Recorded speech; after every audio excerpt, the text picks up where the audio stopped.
la présidente d'Amplio Stratégie et de Eduxi. Ça me fait plaisir de partager avec vous, j'ai envie de dire, ce qui se vit à l'intérieur de moi, ce qui se vit comme maman, ce qui se vit comme belle-maman, ce qui se vit comme entrepreneur, ce qui se vit comme professionnelle, comme experte, puis de partager avec vous mes bons coups, mes leçons apprises et certains éléments qui, j'espère, vont pouvoir vous inspirer à regarder l'avenir avec confiance, avec solidarité, puis à vivre ce qu'on a à vivre avec conscience et une certaine forme de vigilance, évidemment, compte tenu des événements qui se déroulent partout sur la planète actuellement. Alors, la première chose, simplement vous dire que pour faire cette vidéo-là, il y a un timing parfait. C'est-à-dire que celui où le chien, le chum, puis mes deux beaux-fils sont partis courir. Alors, simplement vous dire que la réalité du télétravail, la réalité d'être isolé aussi et de devoir rester à la maison le plus possible, donc fait en sorte que nos activités professionnelles, autant les vôtres que les miennes, sont bousculées, chamboulées. Puis ces changements-là, on ne les a pas gérés à l'avance, on n'a pas pu les prévoir à l'avance, ils sont arrivés comme ça et on se doit de s'y adapter. Alors, il y a un concept qui s'appelle la résilience. C'est quoi au juste la résilience? La résilience, c'est d'être capable de tirer des opportunités de ce qui se passe quand, à première vue, ça pourrait paraître comme une épreuve ou de l'adversité. Le changement en Amérique du Nord, et je dirais aussi dans les pays occidentaux en général, on a toujours vu ça comme du point A au point B avec une courbe, une courbe qui nous amène dans différentes émotions qui vont de « non, ça n'a pas d'allure »,« ah, je suis en colère »,« ah, je ne ferai jamais ça »,« ah, ouais, ok, je vais essayer »,« ah, finalement, oh, c'est pas pire ». Bon, finalement, c'est devenu ma nouvelle routine ou ma nouvelle habitude. Alors, on voit ça de façon assez linéaire, le changement, point A, point B. Alors, quand les changements s'accumulent, comme c'est le cas dans nos organisations, comme c'est le cas quand on rajoute toute la crise planétaire actuelle, c'est clair que les changements linéaires s'accumulent et là, à un moment donné, on se sent complètement submergé, dépassé, puis à quelque part, on a juste envie de lancer la serviette puis de dire, là, ça n'a juste plus d'allure. Je vous propose une autre façon de voir les changements qui s'opèrent ainsi que la situation actuelle. Si on voyait le changement un peu comme une vision asiatique du changement ou orientale du changement, comme quelque chose de continu. La seule constante de la science, c'est le changement. Réfléchissez à ça. Le statu quo, il n'existe pas. Juste depuis que je vous parle puis que vous m'écoutez, il y a des choses qui ont changé en moi. Il y a des perspectives qui évoluent en vous. Alors donc, c'est simplement pour vous dire que le changement, il existe, il est là, il est un symbole de la vie. Là, vous allez me dire, OK, mais là, on vit une crise planétaire, il y a des morts, il y a des PME qui vont fermer, il y a des grandes entreprises qui ne savent plus comment opérer. Puis là, tu es en train de nous parler de voir le changement de façon positive. T'es qui, toi? J'ai juste envie de dire que tout ça, si on arrive à y trouver du bon. Personnellement, une des choses que j'aurais pas voulu qu'il arrive, mais qui est arrivée, j'ai perdu la plupart de mes contrats en 48 heures. Y compris l'immense privilège de pouvoir être avec l'ensemble des congressistes de l'AQCS, donc le fameux vendredi 13, où je devais faire la conférence de clôture.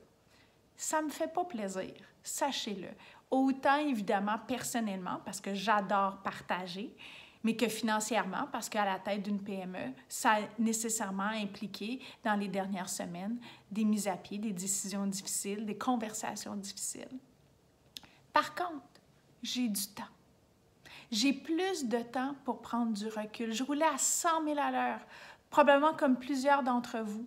Je roule encore à 100 000 à l'heure, mais différemment. Donc, ça me donne du temps. Le fait d'enchaîner les rencontres de façon virtuelle, oui, c'est plus exigeant sur la concentration, c'est plus difficile avec les enfants qui sont dans la maison, c'est plus difficile avec le conjoint qui a une conférence téléphonique en même temps que moi ou un Zoom en même temps que moi, là, l'Internet lâche, puis bon, tout ça, OK? C'est sûr, mais j'ai du temps. Puis ça, là, c'est une ressource que, honnêtement, je me rendais plus compte que j'avais pas assez. Alors, ça, c'est ma façon à moi de trouver du bon dans ce qui se passe. Puis après ça, de me poser la question, comment je veux me donner du temps quand ça va reprendre? Comment je fais pour pas retomber dans mes anciens patterns? J'avais pas pris le temps de courir depuis vraiment longtemps. Là, je l'ai intégré dans ma routine. Techniquement, je vais être plus que 21 jours à avoir intégré ma routine, ce qui fait en sorte que, bien que ça reparte, puis que je le souhaite que ça soit le plus rapidement possible, évidemment, que quand ça va repartir, parce qu'on va être tous en sécurité, bien, cette routine-là va faire partie de mon nouveau quotidien. Comment on se réinvente à l'intérieur de nous? Comment on se réinvente en tant que leader d'équipe? Comment on se réinvente en tant que leader d'une organisation? Alors, simplement vous parler du concept de résilience, c'est ça. On n'a pas le choix de ce qui nous arrive, mais on a le choix de comment on réagit à ce qui nous arrive. Le plus bel exemple se passe dans les hôpitaux, pas juste à cause de la crise. Vous avez certainement entendu, vu ces enfants qui souffrent puis qui ont un grand sourire. Ils sont des grands professeurs de résilience. Alors, j'ai juste envie de vous inviter à plonger dans qu'est-ce qu'il y a de bon, qu'est-ce qui va bien, puis même, plaisir coupable, qu'est-ce qui va mieux. Alors ça, c'était le premier élément que j'avais envie de partager avec vous parce qu'il faut prendre soin de soi pour prendre soin des autres. Là, vous allez dire, qu'est-ce qu'elle regarde quand elle regarde, je regarde mon écran? Pourquoi? Parce qu'en toute transparence et humilité, techniquement, cette conférence-là, je vous l'aurais donnée, j'aurais évidemment partagé avec vous, j'aurais eu mes slides, mes diapositives qui auraient été à l'écran. Puis là, bien, je le regarde en même temps. Vous êtes plusieurs à dire, « Ouais, mais là, comment je fais pour gérer à distance? Moi, je n'avais jamais appris ça. » Alors, il y a une dame qui s'appelle Denise Bolduc qui a donc fait un beau diagramme sur les réseaux sociaux, que denisebolduc.ca, 5 moyens concrets pour gérer à distance. Je vous les partage. Donc, le premier, optimiser ses communications. Je vais vous donner des trucs tantôt. À distance, c'est encore plus important d'être proche. Hein? Oui, OK? Alors, réfléchissez à ça. Qu'est-ce que vous pouvez vous donner comme mécanisme, comme rituel de gestion pour avoir un point d'ancrage avec vos équipes à tous les jours? Nous, chez Luxi, on était assez chanceux, entre guillemets, parce qu'on a pu se pratiquer avant cette crise-là. Nous, on était 2 mois sans bureau cet été. Alors, nécessairement, ce qu'on vit là, d'être 100% à distance, bien, il a fallu qu'on se pose ces questions-là cet été, pour complètement d'autres raisons, bien sûr. Et on s'est mis ce qu'on appelle des stand-up meetings virtuels à 9 h tous les matins. Donc, ceux qui ne peuvent pas être là, tant pis, tu l'as manqué. Mais ceux qui sont là, on se branche, peu importe la technologie que vous utilisez, et on se fait un tour de table, entre guillemets, virtuel, où on se demande quelle est ta priorité et pourquoi tu es reconnaissant. Souvent, c'est une façon de se reconnaître entre nous. C'est une façon aussi d'en apprendre un petit peu plus sur la vie personnelle des gens qui nous partagent, par exemple, de quoi ils sont reconnaissants envers eux-mêmes, envers leur famille. Ça donne un élément de cœur, en plus de l'élément de tête, qui est quelle est ta priorité du jour. Comme leader d'équipe, si jamais vous entendez que, par exemple, Xavier a une priorité qui n'aurait pas été nécessairement celle que vous auriez vous-même priorisée, il n'y a rien qui vous empêche, après ce fameux stand-up meeting, de reprendre le téléphone, le courriel, peu importe, l'outil, et de valider cette priorité-là, puis d'essayer de comprendre pourquoi Xavier pense que ça devrait être ça, sa priorité du jour. Alors, optimisez votre communication. Simplement aussi vous inviter à réfléchir à quand est-ce faire des visioconférences, quand est-ce faire des appels téléphoniques. Alors, il y a peut-être de l'information que vous pouvez faire un peu comme moi, c'est-à-dire de l'enregistrer parce que vous n'avez pas besoin ou vous vous attendez pas ou c'est pas fait pour ça de recevoir de la rétroaction. Alors, vous l'enregistrez quand c'est le bon moment pour vous, ils l'écouteront quand ça sera le bon moment pour eux. Et par la suite, vous pouvez ensemble décider d'échanger virtuellement, peu importe encore une fois la plateforme technologique, sur le contenu qui leur a été partagé. Alors, ça, c'est une façon. Instaurer de la régularité, partager le contenu, structurer vos messages. Alors, c'est encore plus important de le faire. Rassembler vos idées, comme on dit, pour optimiser vos communications. Le deuxième moyen concret, stimuler le lien d'appartenance malgré la distance. Alors, comme je vous le disais, faire des suivis réguliers, c'est encore plus important de faire des rencontres 1 à 1 de façon régulière. Faire des activités virtuelles, faites-vous des lunchs virtuels où chacun va partager qu'est-ce qu'il est en train de manger, s'il l'a cuisiné ou s'il a appelé chez Uber Eats. Être à l'écoute de ce qui est présent. Il y a peut-être des gens, comme je vous le disais tantôt, qui vont vivre le changement comme étant quelque chose d'extrêmement difficile. Il y a peut-être des gens même qui vont souffrir du COVID-19. Alors, eux ou leur famille. Alors, c'est important d'être à l'écoute de ce qui est présent et de favoriser la collaboration. On n'a jamais tant eu besoin de collaborer. Regardez ces mouvements dans l'écosystème entrepreneurial, ne serait-ce que pour vous donner un exemple sur l'achat local. C'est ça, collaborer. Il n'y en a plus de compétition entre les entrepreneurs, entre les entreprises. Là, le but, c'est de s'aider. Mais c'est la même chose dans vos organisations. Appelez-vous entre directions, favoriser l'échange entre les profs, pousser. Tout le monde va devoir apprendre à travailler à distance, à enseigner peut-être même à distance, partager les bons coups, les bonnes pratiques, mettez en force des plateformes d'échange.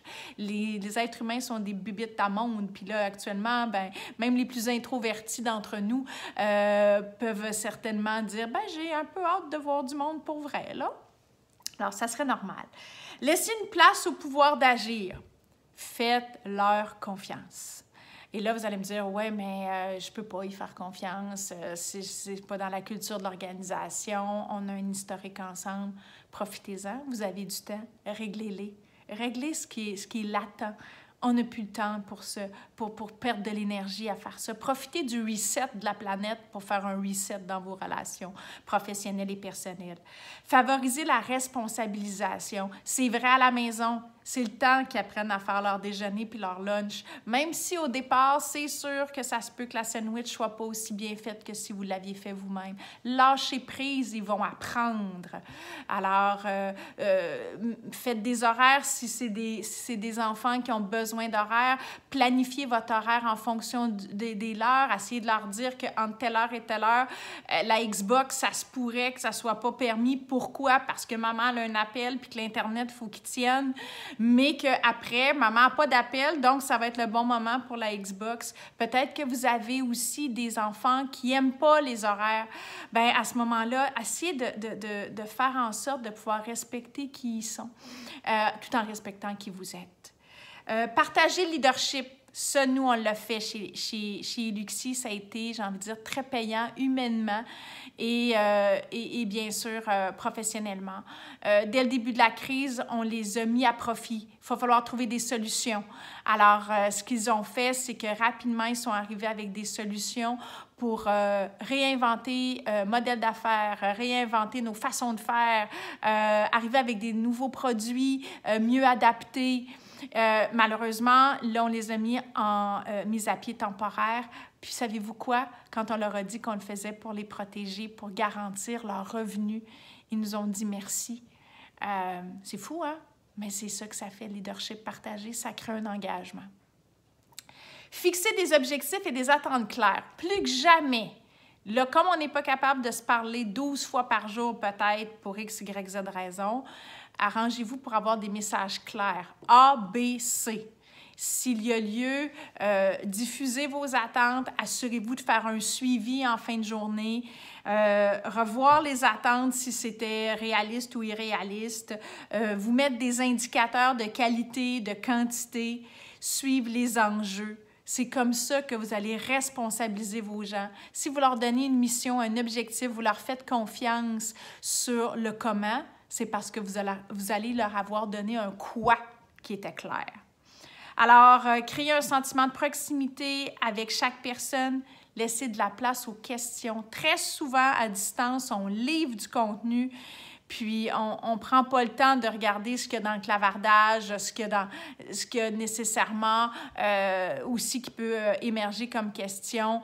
Assurez-vous de dire à la fin de chacune de vos rencontres, s'il y a des gens qui veulent me parler en privé, qui veulent réagir à ce qui s'est dit, bien évidemment, téléphonez-moi, écrivez-moi, appelez-moi. Offrir une écoute empathique, ça veut dire quoi? Écouter pour comprendre et non pas juste pour répondre. Et poser davantage de questions que de faire des affirmations. Puis si jamais il y avait des silences, assumez-les, puis prenez un bon grand verre d'eau ou une gorgée d'eau, une gorgée de café, une gorgée de thé pendant qu'il y a le silence. Mais acceptez-le de façon à pouvoir écouter de façon empathique. Établir un climat de confiance, je vous le disais tantôt, s'il y a des blocages au climat de confiance, bien, je vous invite sincèrement à prendre le temps de les régler pour faire un reset, pour repartir le compteur à zéro. Faire des rencontres individuelles, ça se fait à distance aussi. Peut-être que vous avez des connaissances qui travaillent à distance depuis des années, soit parce qu'ils travaillent avec des gens qui sont à l'international ou dans un édifice différent. Appelez-les, demandez-leur leurs trucs. Si vous êtes un petit peu craintif ou craintive de tenir des rencontres à distance, posez-vous la question si ce n'est pas parce que vous vous voyez à la caméra. Hein, d'habitude, quand on parle, quand moi je donne une conférence, là, je ne me regarde pas. Là, ça fait 17 minutes que je me regarde. C'est pas la même chose, hein? Je ne vous vois pas. C'est moi que je regarde. Puis, ben, je vous dirais que comme je suis pas mal plus sévère envers moi-même que même les plus sévères d'entre vous pouvaient l'être, ben, quand j'arrive à me parler, puis à diffuser mon message, puis à le partager en me regardant dans les yeux, sincèrement, ça veut dire que je suis convaincue, puis j'ai l'impression d'être capable, d'être encore mieux capable de vous influencer, chacune, de vous inviter à l'essayer, de vous inviter à passer à l'action, de vous inviter, oui, à accepter ce qui est. S'il y a des émotions qui ressortent, laissez-les sortir, n'y attendez rien que ça. On a du temps, on a plus de temps. Peut-être que vous n'avez pas l'impression encore d'en avoir autant que vous souhaiteriez, mais vous en avez plus qu'il y a 2 semaines. Ça, c'est sûr. Alors, utilisez-le à bon escient. Utilisez-le comme vous avez envie de l'utiliser. Faites des conseils de famille. Essayez de voir comment vous êtes capable de cohabiter les uns avec les autres, parce que d'habitude, on vit les uns avec les autres, mais on cohabite peut-être pas tant que ça. Hein? Là, on est 24/7, week-end inclus, tous ensemble dans la même maison. Bien, c'est vrai que j'avais hâte qu'ils aillent courir, mais j'ai bien hâte qu'ils reviennent, non? Alors, c'est là-dessus que je vais donc terminer cette première capsule avec vous. Il y en aura peut-être d'autres. On verra. J'espère que vous l'avez apprécié. Puis, si vous voulez laisser vos commentaires aux gens de la QCS, ça me fera plaisir donc d'aborder peut-être d'autres thématiques ou moi aussi d'être en amélioration continue parce que, ben, on apprend tous là-dedans. Puis c'est ça qui est merveilleux, c'est qu'on est tous en train de vivre le changement en même temps. Donc, on se donne le droit à l'erreur, on innove, on regarde l'avenir avec confiance, puis on regarde le présent avec vigilance et présence. Merci beaucoup. À bientôt.